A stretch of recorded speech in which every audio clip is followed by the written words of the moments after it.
how do you actually get better at drawing? 5 easy steps. Now here's the problem with the most commonly given art advice, which is to practice more. Now see, I love this advice, it's great advice, but here's a problem with this thing. It's incomplete. It's incomplete like my heart. Because the folks who've been dishing out these advices have conveniently left out the other half of this advice, which is to practice more the right way.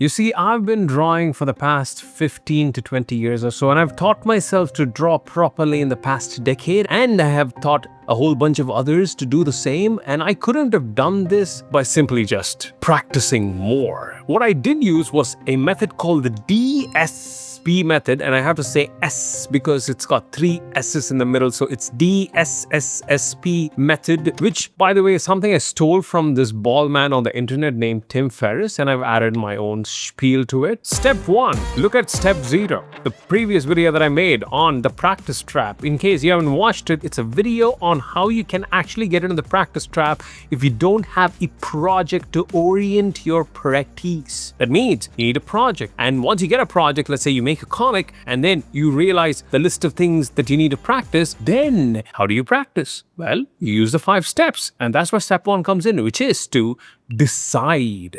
Decide what you want to learn specifically. See, most artists make the very simple mistake of not actually specifying what they actually want to draw. They just tell you, hey, I want to get better at drawing, but drawing what? It's like going to a restaurant and asking for something hot. Waiter, please get me something hot. Would a hot pen be good, sir? Instead of being completely vague and like mysterious, like I want to draw, because drawing is an ocean, and it's an ocean with a lot of skills underneath, and you gotta be specific. You gotta pick something like a fisherman very specifically, and then you decide. For example, there are 10 fundamentals that I often recommend beginners to intermediate artists to learn and master. You could pick one of them, and even if you pick one of those things, like say character design to get good at, there is still a problem with that. What problem, Kesh? I already picked one. What's the issue now? Well, this is still vague. See, character design itself, like drawing, is another huge ocean with a whole bunch of things you can master. What you want to do is say something super specific, like I want to get good at drawing chibi character design, or better yet, I want to get good at chibi character designs that tells small stories. Boom, you got something specific. This is pinpoint, you've got a goal, all you need to do is just run towards it. Now, you want to pick something that actually helps many things, meaning if you do one thing, you'll get 10 things. This is what we call leverage, or you can simply put it as things that slap, like something. I'm practicing Gen Z English, it's not going so bad. If you say pick something like chibi character design, the cool thing about chibi character design is that if you actually get good at drawing chibi characters, the skills that you learn through that will be transferable to many other things like more realistic character designs, or if you want to draw illustrations, children's books, comic books, or if you want to transition to more realistic styles. You want to pick something that is very small but has huge results and huge potential. For the sake of this episode, let's just say that you've picked chibi character design. Good. You've done the first step. Now, what you don't want to do is start opening up Pinterest and copying all chibi art in it. No, Rav, what are you doing? Stop trying. Stop. Give me the bits. Here's what you want to do. You want to select the most important pieces to learn in that particular skill set, which is step 2. Select the most important pieces to learn. Once you pick a skill, for example, chibi character design, like we said, you will have tons of things floating around you to pick and start drawing, like hairstyles, eyes, nose, graphic designs, chibi poses, chibi bodies, lots and lots of stuff. A wise man once said, options is what kills a man. Which wise man said this?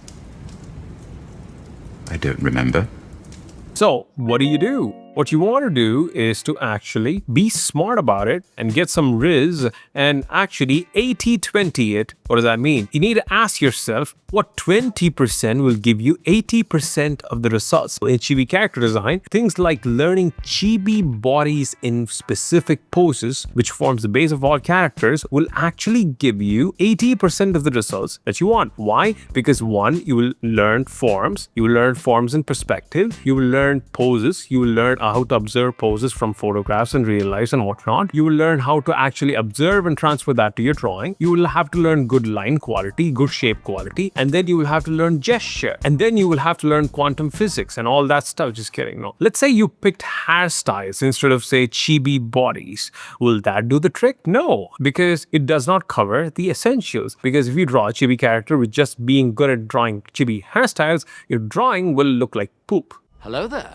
So in step 2, what you want to do is to select the right thing and it's time to draw. No, you got to do 2 more things, which is step 3 and 4, which is to sequence it and add some stakes. Not that kind of stakes. Step 3, you got to sequence the whole thing. Now, drawing chibi bodies are important, but you don't want to simply just leave the other things out of the thing, right? Hairstyles are important unless you want to just draw bald people. What you need to do is just order the list of things that you have decided to learn, which is chibi bodies, chibi facial expressions, hairstyles, color theory, and then poses or poses that tells stories. See, you got a whole bunch of things and you got to order them in order of priority, meaning what do you do first? What do you do second? What do you do third? And what do you do fourth? And here's the thing, you don't go to the second thing without having done the first thing. So let's say you've picked the first thing and you want to start drawing. You're like, I want to learn to draw chibi body poses. Great. And then you sit and you're like staring into the void, procrastinated, browsing Instagram Reels or YouTube Shorts. They're no different from each other, but you still do it. And then your goals die deep in the darkness of the universe. Don't want that, do you? So what do? You add some stakes to the thing. If you don't actually do the thing that you tell yourself to do, you need to actually give yourself some little accountability. It's a fancy way of saying give yourself some punishment.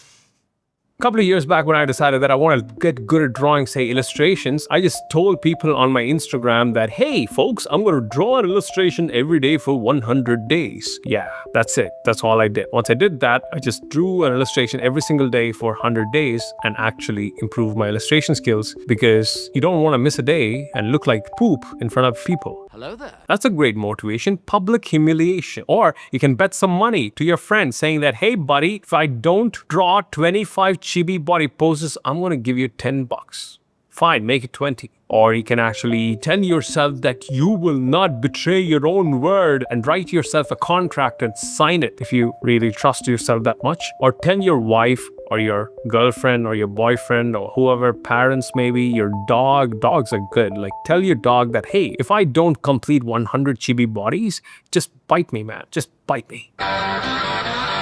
This is how you add stakes. You find some way to add stakes to your process, and then you get to step 5, which is the thing that everybody knows, which is rectangle.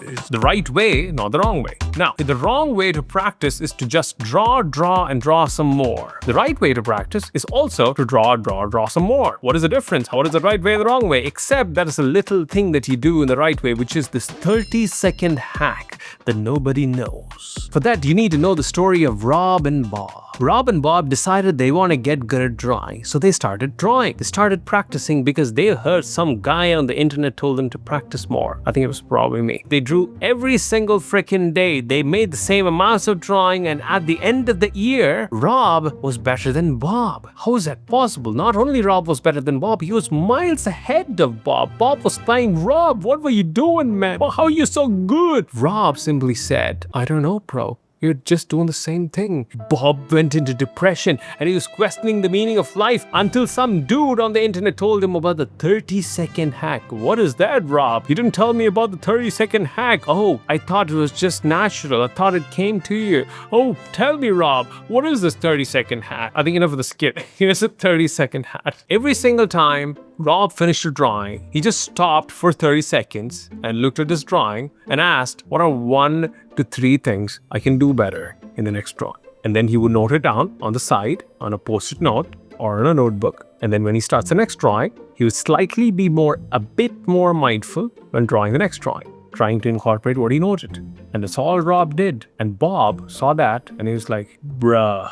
So that's the difference. That is the difference. You just use feedback, which, by the way, is important because there are 2 kinds of people in this world. One who are consistent, the other one who is not consistent, the other one who is consistent the right way. So that actually there are three kinds of people. That means you have to not only focus on being consistent, you have to focus on being consistent while improving. And that improvement will come from feedback. Amazing, right? It's two little words, feedback. All right, some numbers to aim at. You just don't want to practice about a goal. You want a certain repetition number that you want to aim at. Here are my targets. 10 times of the same thing if you want to get decent at something and not suck anymore. 50 times if you want to actually get good. That's a good number. Practice something for 50 times. My friend, you will be good. But if you want to go super maniac mode like I do once in a while, which is practice everything that you want to learn, each of the things that you sequenced 100 times each. Yeah, that's what we call super maniac mode. 100 times, man. 100 times, and you do it once and you do it the next year again, and then the year after that, and then you keep doing till you actually beat Elon Musk and send your drawing to Mars on a rocket. Man's gotta try. Aim for these numbers so that will give your practice a bit more of, say, purpose. So that is what I did for the past 10 years or so to improve my art. And heck, I've been actually drawing every day for the past year, 10 minutes a day, by focusing on the 20 that gives me 80. And then guess what? Look at these drawings. There's a drawing drawn 3 years ago, a drawing drawn 5 years ago, a drawing that was drawn like last month. Tiny improvements done over a long period of time will make you slap.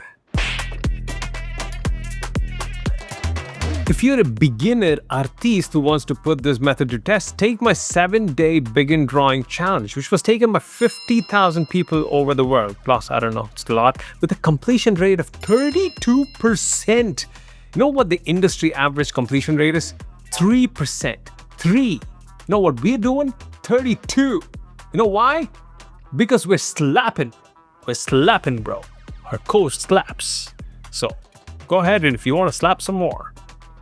I like this term, slap. I want to use it everywhere. Hey, are you slapping?